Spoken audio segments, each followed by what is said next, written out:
Assalamualaikum warahmatullahi wabarakatuh. Selamat berjumpa di Realita TV di acara Sarinya Berita Sarita.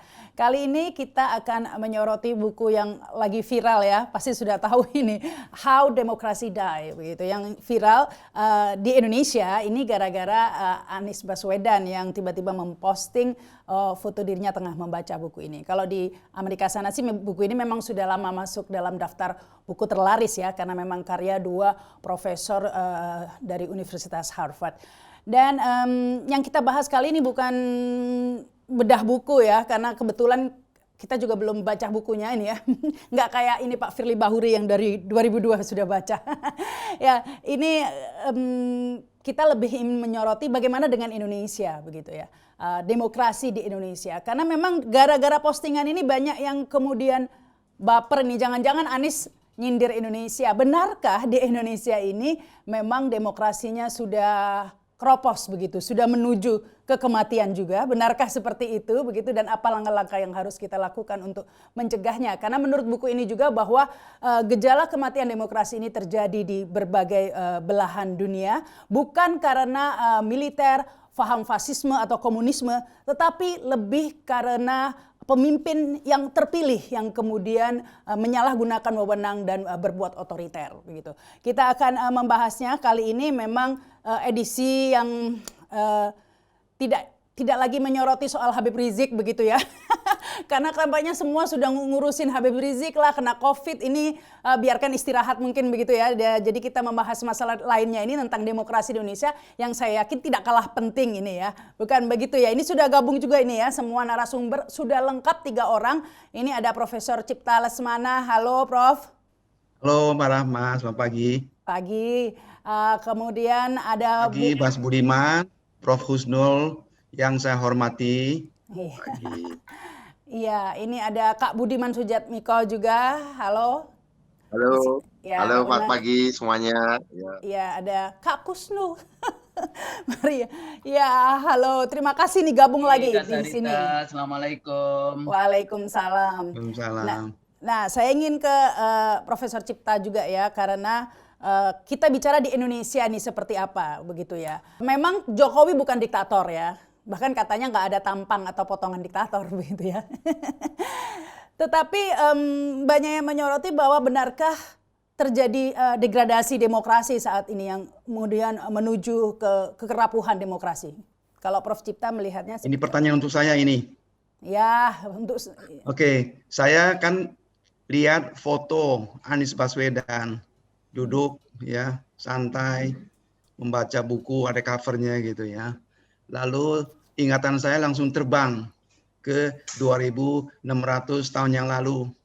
Aristoteles dari dulu, dari awal sudah mengatakan, dari semua sistem politik yang ada, yang sudah saya pelajari, saya alami, Aristoteles ini ya, demokrasi paling bagus. Tetapi demokrasi juga banyak kelemahannya, ya, banyak kelemahannya. Antara lain ya banyak disalahgunakan, korupsi. Aristoteles sudah nyinggung soal korupsi dan dia menyoroti tajam ya, dalam sistem demokrasi, di pemerintahan demokrasi itu seringkali penguasa, seringkali pengusaha menjadi penguasa. Mungkin Aristoteles filsuf yang pertama kali mengingatkan bahwa pengusaha tidak boleh menjadi penguasa ya. Hampir dipastikan akan terjadi penyimpangan. Nah, ya, terus dari sini saya lompat ke Abraham Lincoln. Apa itu? Demokrasi, ya, pemerintahan dari rakyat, oleh rakyat, untuk rakyat. Rakyat yang berdaulat, bukan orang anggota DPR yang berdaulat, bukan, salah. Bukan Jokowi yang berdaulat, bukan. Rakyat, ya. Saya di televisi sering mengatakan, ini negara saya ini. Saya punya saham di NKRI ini. Saham saya 260 juta 1/260 juta saham. Negara ini milik Budiman Sujatmiko, milik Prof. Husnul Maria, terus semua dan lain-lain termasuk juga ya Barahma. Artinya apa? Kita berhak bersuara, kita berhak mengoreksi, mengkritik pemerintah, termasuk juga mengkritik wakil rakyat. Ya, Aristoteles sudah mengatakan ada 3 cabang kekuasaan, antara lain legislatif. Kita berdaulat, tetapi rakyat masing-masing tidak bisa menjalankan kedaulatannya sendiri-sendiri. Kacau negara. Ya, kalau saya bertindak sendiri, Pak Budiman berjus kacau. Kita menitipkan kewenangan kita, kedaulatan kita kepada wakil-wakil rakyat. Wakil rakyat, tolong jalankan ya. Ini saya yang berdaulat nih. Nah, Anda tolong jalankan kedaulatan ini ya. Jadi wakil rakyat di Senayan wajib mengikuti dan menjalankan suara rakyat. Di Amerika itu senator, terutama senator, kalau ada masalah yang penting, itu senator diserbu banyak sekali oleh pendapat-pendapat dari konstituennya. Apakah lewat telepon, lewat email, macam-macam. Tolong begini. Dan senator di Amerika itu wajib mendengarkan suara rakyat, terutama suara konstituennya. Oke, kita nggak usah putar-putar, kita kembali di negara kita. Saya kira semua orang kecewa, termasuk Prof. Cipta Lesmana, melihat sepak terjang DPR RI di Senayan. Sangat kecewa. Ya. Wakil-wakil rakyat kita itu sepertinya nggak nyambung dengan rakyat, dengan konstituen yang diwakili. Tidak nyambung. Ya, ada kesan kuat wakil rakyat ini sudah kolusi, ya, main part gulipat dengan penguasa. Eksekutif dan legislatif itu hampir kolusi, makin dekat. Nah, saya yakin buku yang dibaca oleh Anies itu juga menyinggung ini. Ini kelemahan-kelemahan dari demokrasi. Oleh karena itu, saya kira Pak JK dia melihat foto Anies Baswedan membaca Demokrasi Dies apa gitu ya, dia langsung pikirannya jalan. Dia mengkritik demokrasi kita. Dikatakan perlu diperbaiki sistem demokrasi kita. Yes, saya 1000% setuju ya. Karena dalam sistem demokrasi wakil rakyat harus benar-benar mengakomodir dan memperjuangkan suara rakyat. Baik. Jadi dalam hal apapun, hampir semua, kok suara DPR bisa menyatu saya dengan suara eksekutif. Baik. Ini nggak beres. Ada yang sakit demokrasi kita. Itu kesimpulan saya. Baik, terima kasih nih Prof. Cipta. Saya ke Prof. Kusnul Maria. Ya, di buku itu meskipun saya tidak baca, tapi saya baca sinopsisnya ya. Karena di e-book juga saya nggak menemukan. Tapi saya baca sepintas, saya ada poin-poinnya begitu. Di antara lain dikatakan salah satu ciri keroposnya demokrasi itu adalah ketika lembaga-lembaga penopang demokrasi itu yang mulai pertama kali degrading ya. Antara lain tadi itu seperti yang disebut Profesor Cipta, yaitu legislatif, kemudian pengadilan, media massa, seperti itu. Dan gejala-gejala itu sebenarnya harus diakui, kita rasakan juga ya Prof. Kusnul. Kalau kita lihat memang ada beberapa, sebenarnya kalau konsep demokrasi itu kan cukup ini ya, biasanya scholars, political scientist punya banyak sekali masing-masing di dalam melihat. Tapi pada intinya saya suka pakai yang Larry Diamond dan Linz gitu ya, yang melihat bahwa di dalam demokrasi itu pertama ada kompetisi. Jadi di dalam kontestasi ya, kompetisi atau ada pemilu. Sepertinya di buku itu juga bicara tentang pemilu hanya dipakai untuk legitimasi saja. Nah, di dalam pemilu itu excluding the use of force, nggak boleh menggunakan kekerasan, kekuatan. Makanya seperti tentara, BIN, kemudian TNI, polisi, itu tidak boleh main di dalam konteks kontestasi dari kekuatan-kekuatan politik yang ada, terutama di dalam pemilu maupun di dalam eksekusi demokrasi. Yang kedua, adanya full participation, partisipasi penuh biasanya ini saya gunakan untuk kalau yang perempuan kayak gitu kan, karena separuh dari warga negara ini perempuan, makanya kita dulu memperjuangkan kuota, gender dan sebagainya.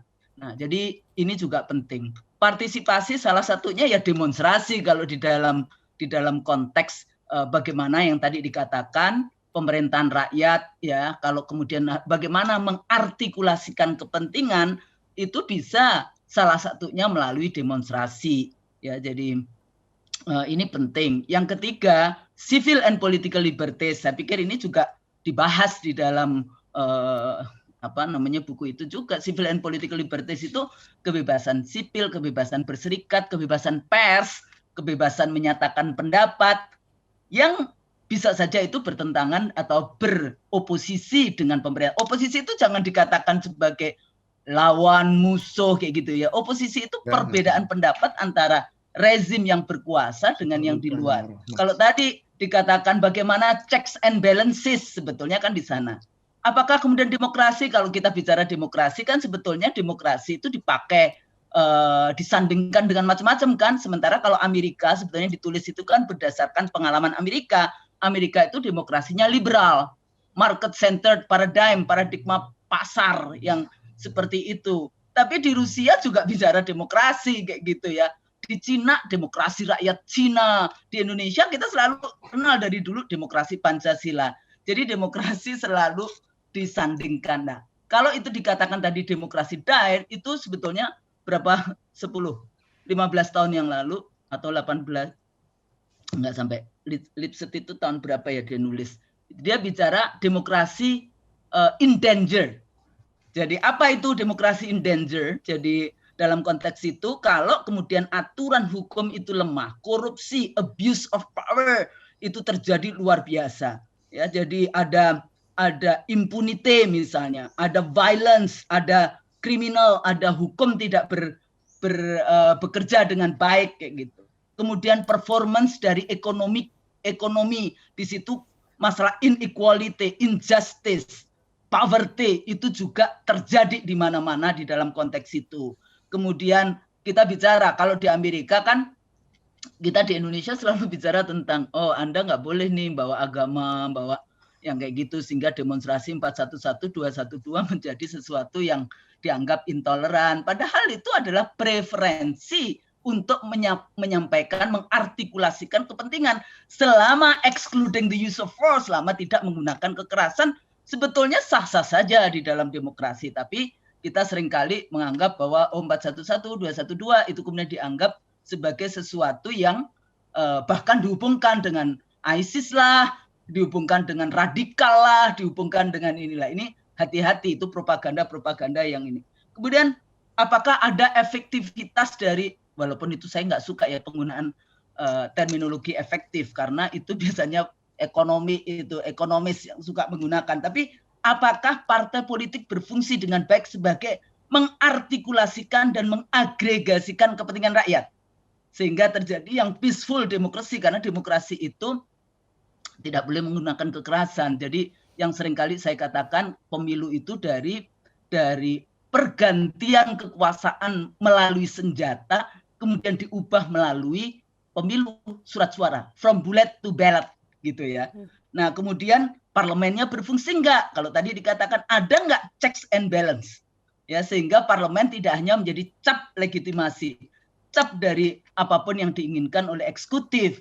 Kalau tidak seperti itu, maka in danger sebetulnya. Nah, akhirnya ada enggak kepemimpinan yang demokratis? Jadi, apakah mengarah kepada authoritarian leaders? Civil society berfungsi enggak di dalam konteks itu? Jadi sebetulnya variabelnya banyak dan itu bisa dilakukan. Nah, kadang-kadang kan, oh iya atas nama demokrasi, majority rule, kemudian pemerintah bisa melakukan apa saja. Enggak juga.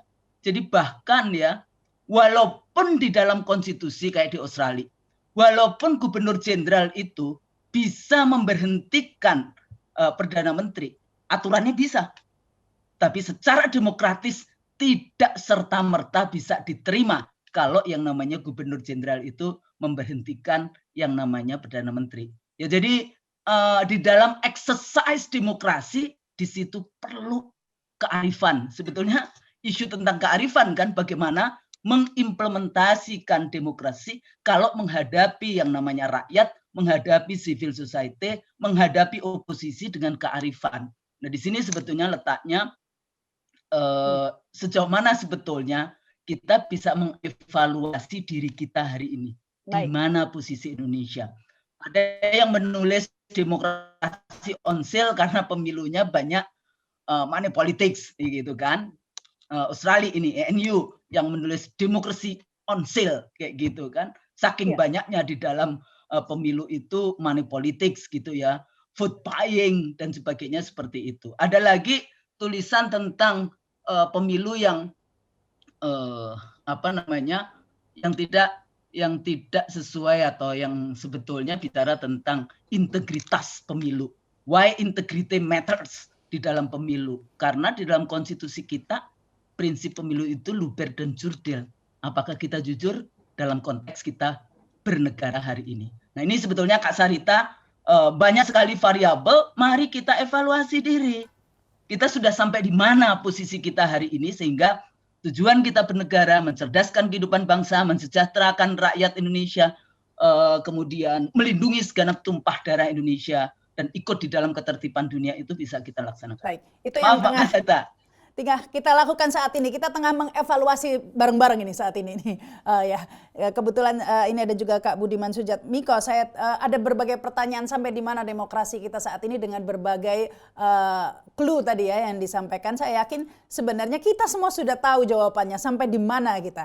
Kembali ke buku dulu ya, ke buku How Democracy Die, diberi contoh negara-negara lain yang mengalami hal seperti di Venezuela, ada Hugo Chavez yang sebelumnya adalah pemimpin terpilih secara demokratis, tapi kemudian ke depannya mulai menangkapi lawan-lawan politiknya dipenjarakan. Begitu. Hitler dulu juga begitu. Kak Sarita, Hitler juga dipilih menang dalam pemilu. Jadi bukan berarti menang dalam pemilu tidak akan mengarah kepada otoriter ya. Salah satu contohnya Hitler. Iya, Hitler di Peru, di Venezuela tadi contoh-contohnya. Kemudian media massa juga dibubarkan, salah satu TV di sana dibubarkan, dan terakhir Hugo Chavez menghapus batas waktu menjabat presiden begitu ya. Nah, kalau dilihat di Indonesia ini gejala-gejalanya nih Kak Budiman ya, kita tahu ya pernah ada wacana ya presiden 3 periode seperti itu. Kemudian menyinggung soal pemberhentian tadi yang disampaikan Prof. Kusnul ya. Di Australia seperti itu, tapi di Indonesia malah ada ini instruksi Mendagri mengatakan gara-gara gak melaksanakan protokol kesehatan, kepala daerah bisa diberhentikan loh. Nah, ini luar biasa di Indonesia ini. Kalau Kak Budiman melihatnya seperti apa? Salah satunya clue juga atau barometernya juga disebutkan tadi penegakan hukum tadi ya. Kak Budiman pasti tahu dong, ini Edi Prabowo yang kebetulan dari partai oposisi sudah ditangkap orang lagi kemudian mempertanyakan, lah terus bagaimana nih Harun Masiku ini? Pemerintah sekarang. Silakan ini Kak Budiman. Terima kasih. Ya, terima kasih. Jadi begini, kita melihat demokrasi dari perspektif pemikiran politik apa. Bagi kaum liberalis, demokrasi itu sangat erat, sangat kuat aspek prosedural dari demokrasi, rotasi kekuasaan, plus penegakan hukum, ya, ada yang oposisi, checks and balances, baik itu tradisi Anglo-Saxon maupun tradisi Amerika, di mana di situ sangat kental dan kuat sekali civil rights dan political rights itu menjadi inti dari demokrasi. Ya, dan kita banyak membelajar demokrasi kita, banyak mengambil sekedar dari salah satu perspektif dari demokrasi. Ya, demokrasi yang prosedural, liberalistik, ya, beberapa substantif terutama dalam segi penegakan hukum segala macam. Namun juga ada perspektif lain yang lebih progresif, yaitu pendekatan demokrasi sosial yang kemudian banyak berkembang di Eropa kontinental, di Skandinavia, di Jerman, ya, yang mana demokrasi itu bukan sekedar rotasi kekuasaan, checks and balances, tapi juga negara aktif terlibat baik untuk membuat regulasi maupun memfasilitasi kesejahteraan masyarakat, ya, dalam konsep negara kesejahteraan. Yang menarik adalah kita Indonesia ini didirikan oleh mayoritas pendiri-pendiri bangsa yang dari tradisi progresif, dari tradisi demokrasi sosial, meskipun tidak persis seperti Eropa, di mana itu dituangkan di dalam pembukaan Undang-Undang Dasar 45, yaitu memajukan kesejahteraan umum, mencerdaskan kehidupan bangsa, dan juga ikut menjaga tumpah darah Indonesia dan ikut menciptakan ketertiban dunia berdasarkan kemerdekaan, perdamaian abadi, dan keadilan sosial. Ini satu ciri yang kebanyakan kaum liberal klasik tidak banyak berbicara. Tema-tema yang berkaitan dengan misalnya tema-tema keadilan sosial, ya, memajukan kesejahteraan umum dalam pengertian social welfare, ya. Nah, kita berdemokrasi dan berindonesia sejak awal didirikan, ya, itu adalah untuk membawa agenda-agenda demokrasi yang lebih progresif, ya. Tambah lagi karena kita adalah negara kebangsaan yang lahir dari perjuangan anti kolonialisme, yang di dalam tubuhnya, di dalam dirinya terdiri dari berbagai macam suku bangsa, ratusan, ada 300 suku bangsa, ada 700 lebih bahasa, dialek bahasa, sehingga kemudian juga ada untuk dengan Bhinneka Tunggal Unity and Diversity itu menjadi eksistensi, menjadi raison d'être ikaan, maka alasan keberadaan bangsa ini juga akan gugur dengan sendirinya, ya.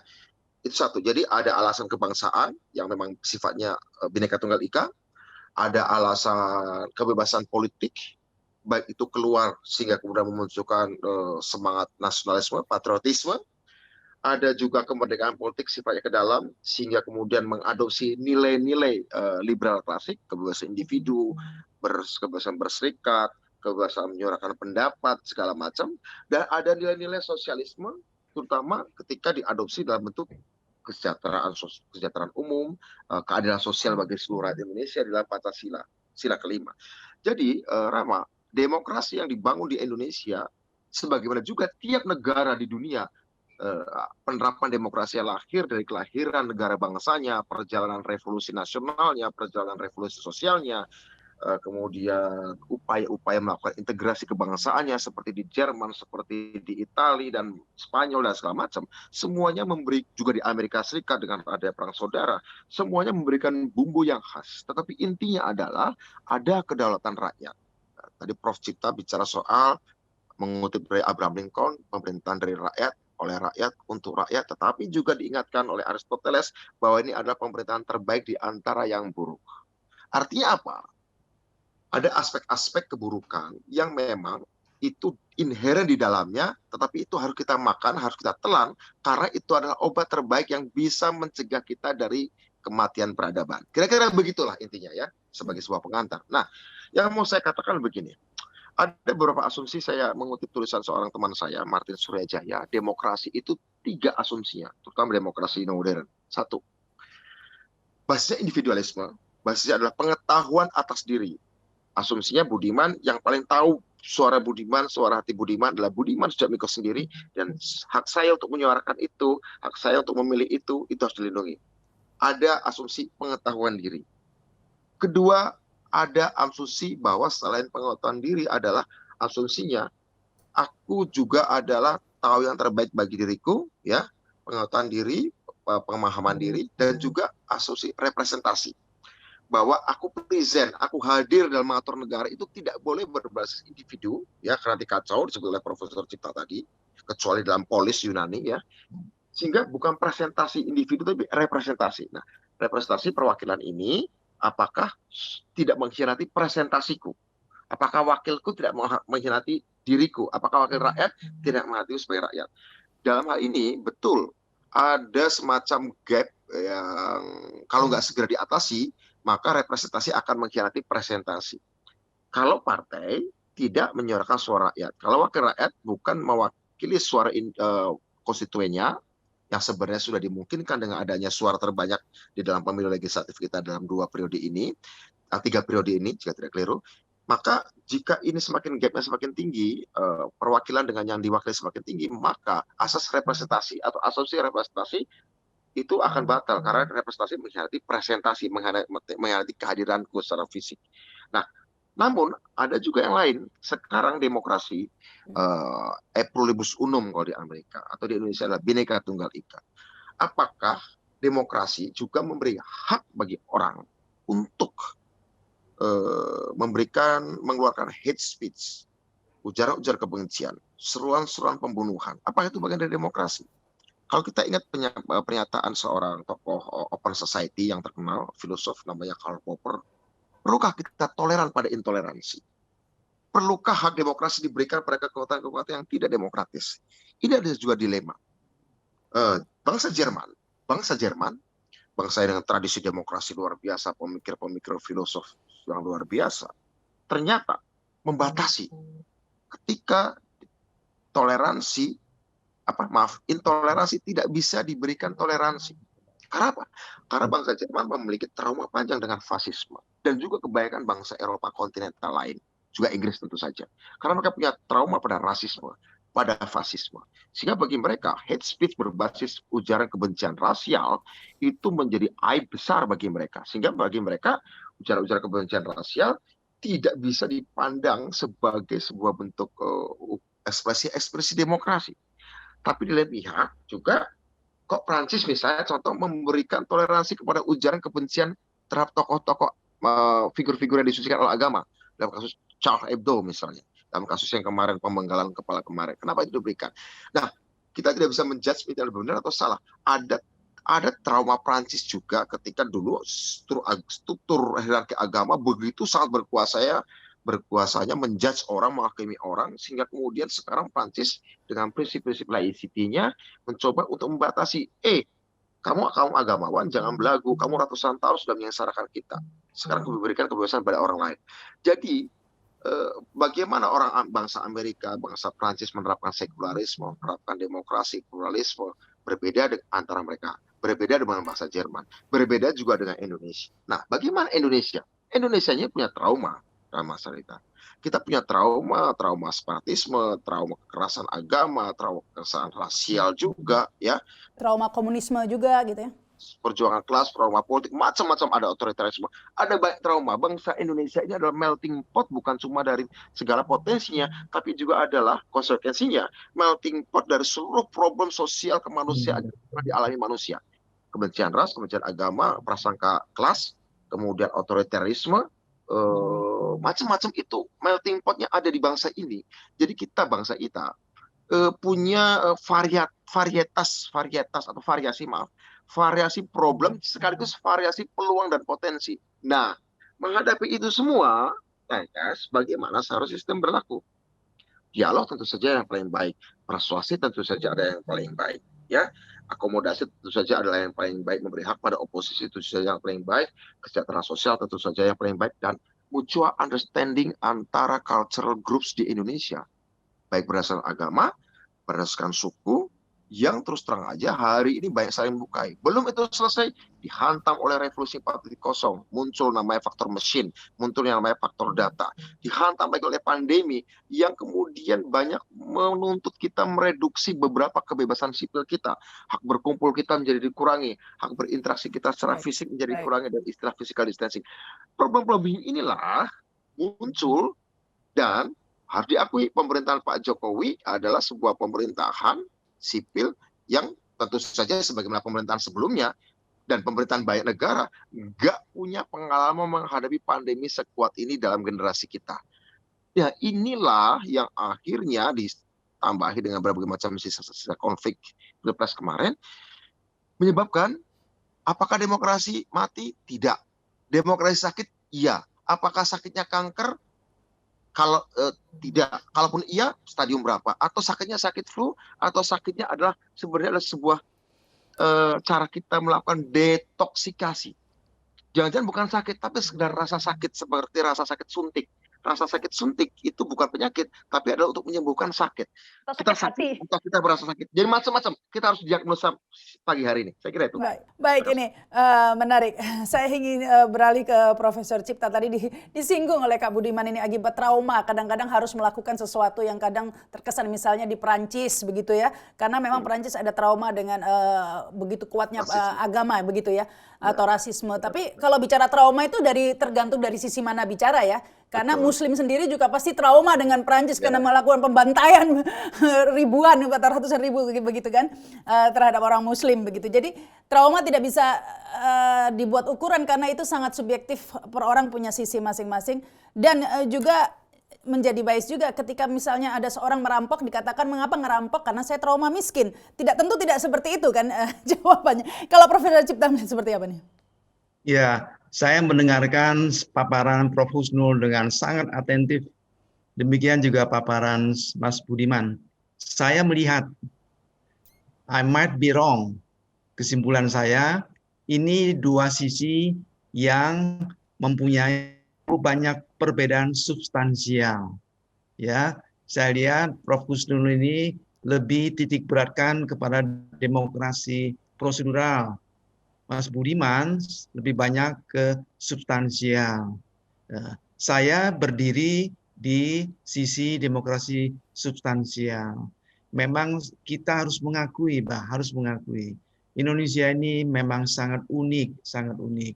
Di samping harus jaga demokrasi, tegakkan demokrasi sebagai mestinya, tapi kita jangan lupa kita punya beban yang sangat berat menjaga NKRI, menjaga Bhinneka Tunggal Ika.